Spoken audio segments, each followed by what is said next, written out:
نصلي ونسلم على رسوله الكريم أما بعد فأعوذ بالله من الشيطان الرجيم بسم الله الرحمن الرحيم.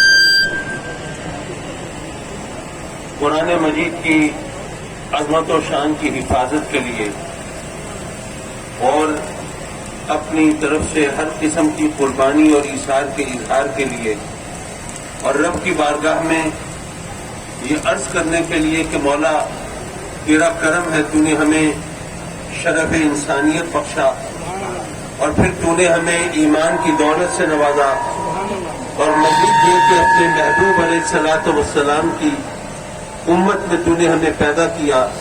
یہ تیرا کرم ہے اور ہم اظہار تشکر کے لیے آئے ہیں.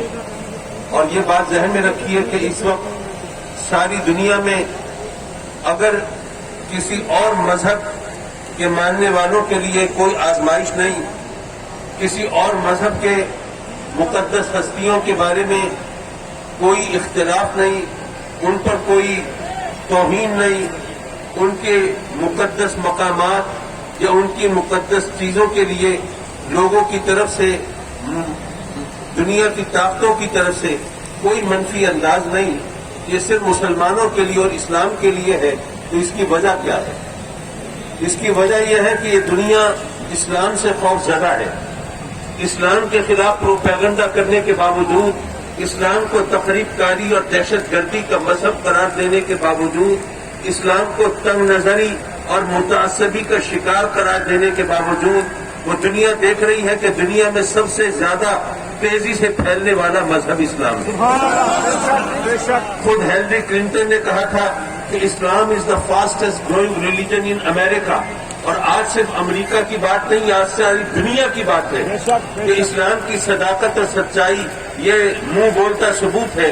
اب ایسے میں آپ نے کبھی سوچا کہ چلیے باقی مذہبوں کو چھوڑ دیجئے، لیکن ہندو مذہب جس میں جانوروں کی پوجا کی جاتی ہے، جس میں بندر بھی ان کا دیوتا ہے، جہاں ہاتھی اگنیش دیوتا ہے، جہاں پر سانپ ان کا ناگ دیوتا ہے، جہاں وہاں پر 35 لاکھ دیوی دیوتاؤں کی پوجا ہوتی ہے، ان کا کوئی مذاق نہیں اڑاتا. لیکن اسلام جہاں پر توحید کا علم ہے، جہاں پر لوگ اس قسم کی صورتحال پیدا کرتے ہیں، اب ہم دیکھتے ہیں کہ اسلام کے خلاف ساری دنیا اکٹھی ہو رہی ہے. برما میں جو بدھ مت کے ماننے والے ہیں، جن کا مذہب ہے اہنسا کا، عدم تشدد کا، جو کہتے ہیں کہ ہم گوشت نہیں کھاتے صرف اس لیے کہ اپنا پیٹ بھرنے کے لیے کسی جانور کی جان لینا یہ ہمارے لیے جائز نہیں، جو جانوروں کی جان لینا جائز نہیں سمجھتے، وہاں پر مسلمانوں کی جس طرح جان لی گئی اور جس طرح قتل و غارت گری کا بازار گرم کیا گیا، یہ تاریخ کا تاریخ بات ہے. میں بتانا یہ چاہتا تھا کہ جب آقا کریم صلی اللہ علیہ وسلم نے ایک وقت فرمایا تھا کہ یہ دنیا، یہ کفر جو ہے ایک ملت واحدہ ہے، تو ممکن ہے اس وقت لوگ ہنسے ہوں کہ دیکھو یہ مٹھی بھر جماعت ہے، مدینے کی چھوٹی سی ریاست ہے، یہ کہتے ہیں کہ کفر ایک طرف ہے، اسلام ایک طرف ہے، ساری دنیا ایک طرف ہے اور مسلمان ایک طرف ہے. ان کو اپنا کتنا غرور ہے اور کتنی غلط فہمی ہے. ممکن ہے لوگوں نے اس وقت مذاق اڑایا ہو، لیکن آج میرے آقا کریم صلی اللہ علیہ وسلم کا فرمان اپنی پوری صداقت کے ساتھ نکھر کر سامنے آیا ہے کہ ساری دنیا ایک طرف ہے، اسلام ایک طرف ہے. لیکن ہمارے لیے غور و فکر کا مقام یہ ہے کہ یارو یہ ہندو تمہیں ختم کرنے کے لیے وہ سربکف ہے، یہ بدھ مت کے ماننے والے تمہیں مارنے کے لیے وہ ہتھیار لیے پھر رہے ہیں، وہ یہودی تمہیں ختم کرنے کے لیے وہ ہر قسم کی سازشیں تیار کر رہے ہیں. اور جہاں تک نصرانیوں کا تعلق ہے تو صلیبی جنگوں کا تسلسل تمہارے سامنے ہے. تو تمہیں ساری دنیا تمہیں ختم کرنے کے لیے اکٹھی ہو رہی ہے. تو اے مسلمانوں، کیا تم اپنی جان بچانے کے لیے اکٹھے نہیں ہو سکتے؟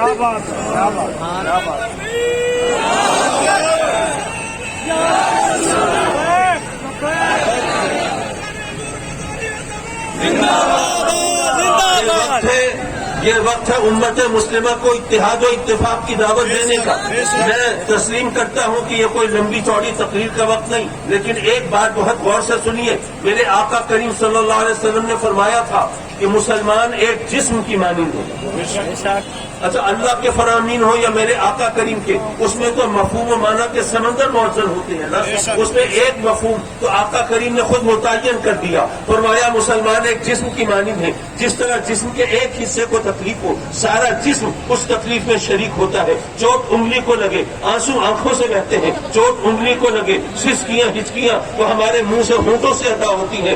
چوٹ انگلی کو لگے لیکن تکلیف سے ہم ایڑیاں رگڑتے ہیں. تو اس طرح مسلمان ایک جسم کی مانند ہے. ایک مسلمان کو تکلیف پہنچے، سارا عالم اسلام اس تکلیف میں شریک ہونا چاہیے. لیکن اس کا ایک اور مطلب بھی ہے.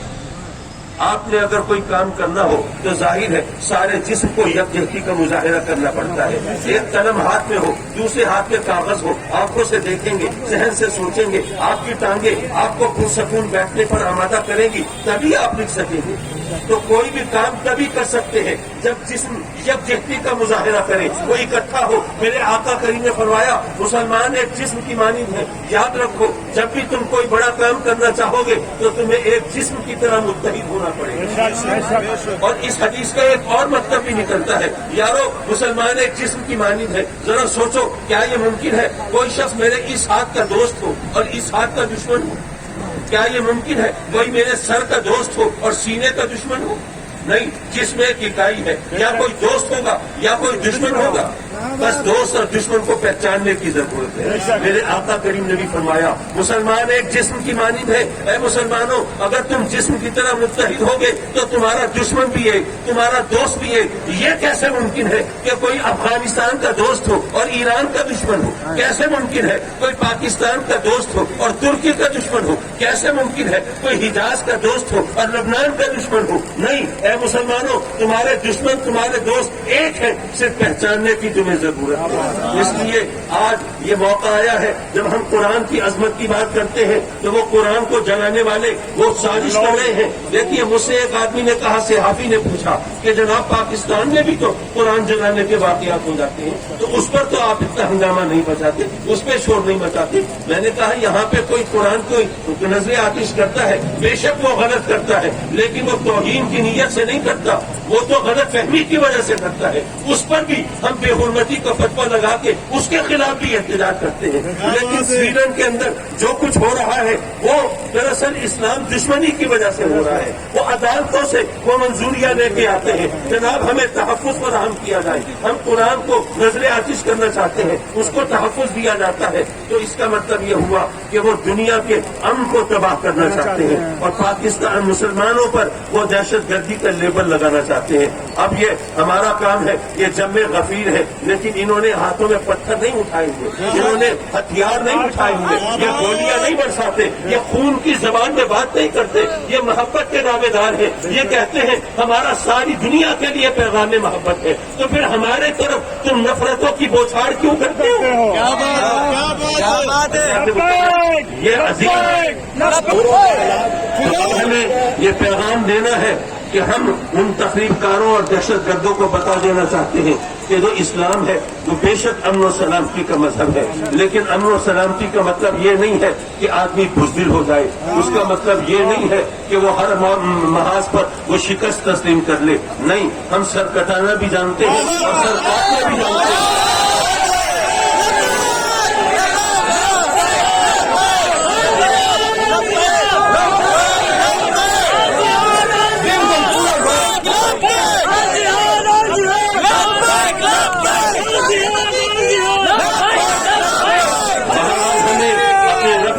ہمیں عرض کرنا ہے مولا ہم تیری راہ میں نکلے ہیں، تیری مدد چاہیے مولا، تیرا کرم چاہیے، تیری رحمتیں چاہیے، تیری طرف سے رہنمائی چاہیے مولا. ہم کچھ نہیں ہیں لیکن اگر تیری مدد شامل حال ہوگی تو ہم سب کچھ ہیں اور دنیا کو ہم نکیل ڈالنے کی طاقت بھی رکھتے ہیں. وآخر دعوانا ان الحمدللہ.